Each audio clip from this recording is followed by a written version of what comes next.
நான் இறுதியாக சொல்ல வேண்டியது தமிழக மக்களுக்கு தான்.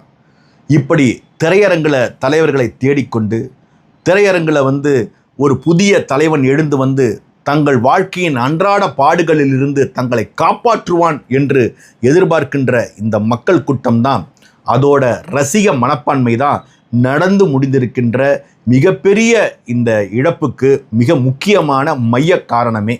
ரசிக மனப்பான்மையினால் அந்த விஜய் வருகிற அந்த பேருந்தை நோக்கி ஓடி தள்ளி முள்ளு நடத்தி மூச்சு திணறி சாகரத்துக்காங்க இவ்வளோ பெரிய நீண்ட நெடிய வரலாறு இந்த தமிழ் தேசிய இனம் கொண்டிருக்கு. ஒரு இனப்படுகொலை நடந்த இனம் இல்லையா இந்த இனம்? ஒரு அடிப்படை அறிவு வேணாமா? ஒரு அடிப்படை மாண்பு வேணாமா?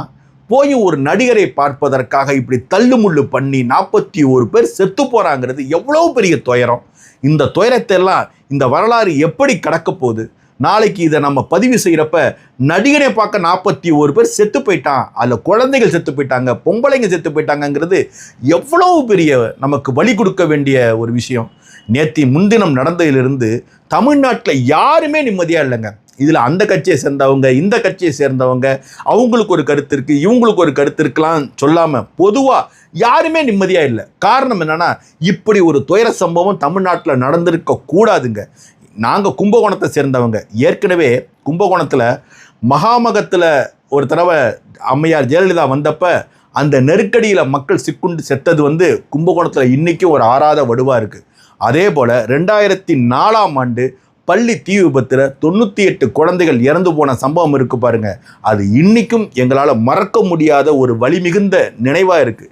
எங்களுக்கு தெரியுங்க, இந்த கூட்டம்ங்கிறது எப்படி, மூச்சு திணறி சாகிறதுங்கிறது எப்படி, இழப்புங்கிறது எப்படிங்கிறது கும்பகோணத்தை சேர்ந்த ஒவ்வொருத்தவங்களுக்கும் தெரியும். இன்றைக்கி தமிழ்நாடே அந்த இழப்பின் வழியில் சிக்கிக்கொண்டு தவித்து கொண்டு இருக்கிறது. தமிழக வெற்றி கழகத்தின் நிர்வாகிகள் இப்படி சூழ்நிலைக்கு பயந்து தப்பிச்சு போகிறதுங்கிறது அவர்களது மீதான நம்பகத்தன்மையே முற்று முதலுமாக அழிச்சிடுச்சு. தன்னை நம்பி வந்த மக்கள் கூட்டத்தை விஜயும் விஜயோட நிர்வாகிகளும் கைவிட்டுட்டாங்க. இன்னைக்கு மக்கள் கூட நின்னது யாரு? அண்ணன் சீமானை பற்றி சமூக வலைதளங்களில் எப்படிப்பட்ட மோசமான சொற்களில் இந்த தமிழக வெற்றி கழகத்தை சேர்ந்தவர்கள் திட்டினாங்க.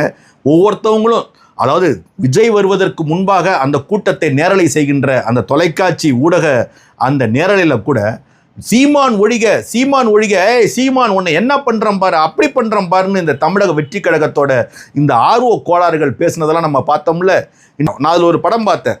ஒரு தமிழக வெற்றி கழகத்தின் இளைஞன் ஒருத்தனோட தலையை வருடி கொடுத்து அன்பாக பார்த்துக்கிட்டு இருந்தது. இன்னைக்கு ஒரு சங்கடம்னோடனே அந்த ஆள் தான் ஓடி போய் நின்று உங்கள் கூட நிற்கிறான்.